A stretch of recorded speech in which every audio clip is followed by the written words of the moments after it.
this morning that from next week they will be imposing 34% tariffs on all US goods from April 10th. Here in the UK, the message from Downing Street is keep calm, carry on, but they have produced a list which extends over 417 pages of imported US products that could be in the crosshairs. Beyond obvious targets like bourbon and Levi jeans, the list includes lavatory seats, mosaics, thoroughbred horses. The CEO of JCB, Graham MacDonald, who is one of those that have been in to advise the Prime Minister, says hitting back would be futile.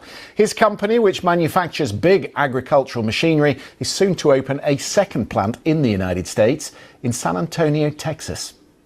No. Entering into a trade war with an economy the size of the US, the US is bigger than India, UK, Germany, Brazil put together by significant margin. We are not in a position to, and it's a trade war we can only lose. So my advice, if the Johnson Reynolds or any of the government are listening, do not retaliate, negotiate. Our supply chain is global in nature and it's complex, first tier, second negotiate. tier. Every factory in the world has parts coming from every different other parts of the world. So, and we've really got to get a definition from the administration to say what does Make in America mean. Rules will become clearer in the coming weeks and months. Right now, they're not particularly clear, but we make our own engines, we make our own transmissions, axles, but we make them all in the UK. So right now, I have no plan to set up an engine factory in the US. So the answer is yes. We've got to really look at what the supply chain, the impact on the supply chain means. Yeah. No one car or one truck is made in one country. It is very much a global industry. And I'm just looking at futures for the US markets. The auto stocks are down deep, Ford and General Motors in particular. Let's see then what Marco Rubio, the US Secretary of State, makes of all that. Of course, he's in Brussels to talk NATO and the future of the alliance, but it is trade and tariffs which is uppermost in the minds of the US allies. He's been speaking in the last few minutes. Let's listen to that.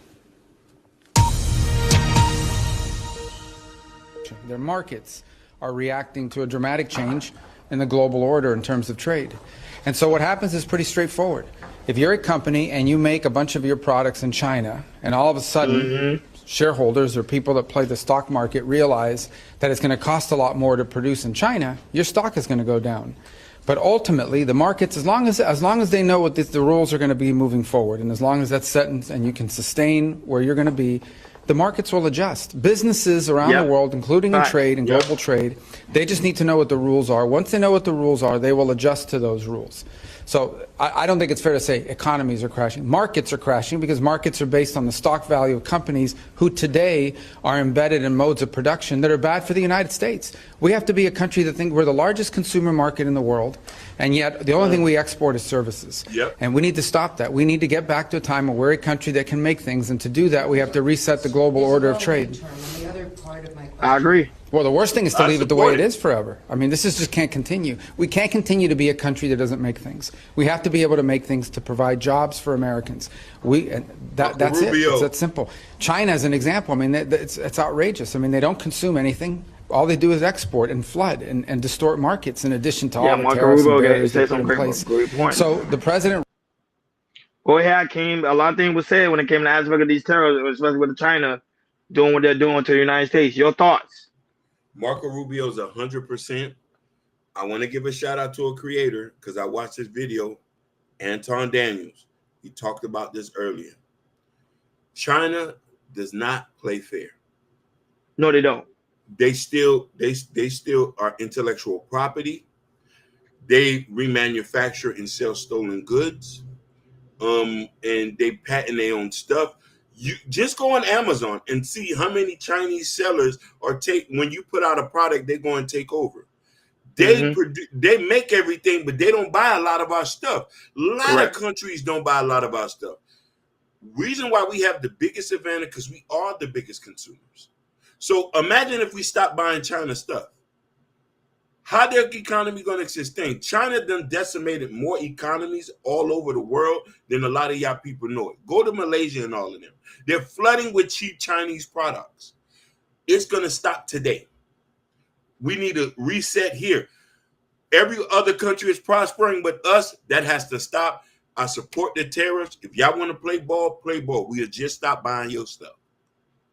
Yeah, but the only problem is we start buying stuff. Remember, the American people are used to buying stuff from China. Like, for example, right now the Nintendo Switch 2 is unfortunately have a delay because of the aspect of what's going on with the tariff in China. So certain stuff that we normally would get is going to be kind of hard for us to get. So right now, we order something from like TikTok, Amazon, there's going to be a price gap now for the American people. So at the end of the day, I can't do the American people suffer of the result of what's going on with these tariffs, especially when it comes to China, because China, that's one of we consume a lot of Chinese product. We do. Listen, the biggest issue American people have, we like cheap stuff. Yeah, that's fact. We like cheap stuff. Now, mind you, if we make more money, we don't care about how much the price costs. If we don't, the reason why we have an issue with buying certain stuff, because we don't make a lot of money. The economy don't make a lot of money. All of our services are exported. We import more than anything. So now if you reset that whole thing, make this the greatest economy, make all average Americans make money, reset everything, tariff all the countries, remove federal income tax, would bring more money, would increase spending. Increased spending, which means that more people open businesses, more people spending money, more, and we'll just be, and that's what it is. It has to reset. It can't go like this forever. I agree, and I miss the old days when the United States used to produce a lot of our own products. Remember, at one point you saw the auto industry, Ford, these GM, these companies, all these companies. But then a lot of them start going overseas because they feel like, okay, with cheap labor. But now it's trying to bring this stuff right back to America and let's let America prosper once again. But let's see how everything aspect. And also when it comes to the aspect of the stock market, a lot of people can tell you stock market tend to go red on a year-to-year basis. This right here is very dramatic. Yeah. Because like Mark Rubio said, because a lot of these companies will say, oh, this is what's going on. A lot of these investors say, okay, I see what this is what's going on. I'm going to pull back. So that brings up the stock market where it's at now. But when they start seeing everything start to adjust and start to make sense, then the market going to start cooling up again. Not only that, of course, it's not a financial advisor. I always speak with a financial advisor. However, I was taught this is the best time to buy when you see this market this way.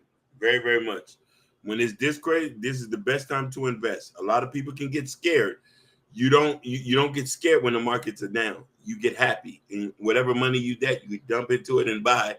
And then when the market go, because the market's gonna go up. We go through this every 5 to 7 years, and it's a reset. And that's also a fact. But not only that, but Hakeem, when it also comes to the aspect of these tariffs, show the clip right here. They say Trump slammed 10% tariffs on remote Antarctica island where there's no people.